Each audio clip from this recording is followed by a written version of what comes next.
Trevor, can you take us through the nuts and bolts of a Christmas operation here at Lakeside?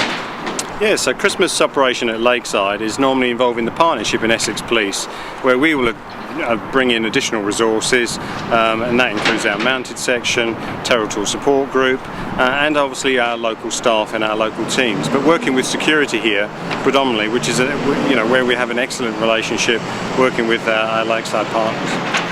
Does there have to be a fine balance between not having too many troops on the ground, so you don't got to let shoppers shop in peace, so to speak?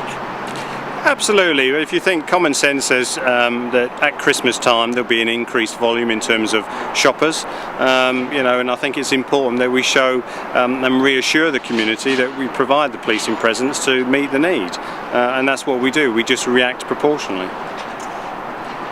How will you assess the success or otherwise of the operation? The success is obviously the success Lakeside enjoys as a company, but also in terms of the minor crimes or the volume of crime that Lakeside will then experience. And if we look at last year's message, we've got a reduction of 29% at Lakeside. And the crime, it's not just, I guess, acquisitive crime. Often they get things like frauds, don't you? And what's your advice to people? Because sometimes it looks like people are being quite gullible, doesn't it?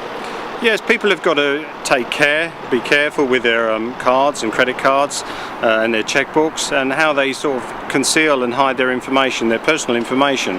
Don't leave anything on display, that's in vehicles, but also on your person. Common sense steps. People have just got to look after their property, and they have a facility here called the Shop and Drop. Make best use of that.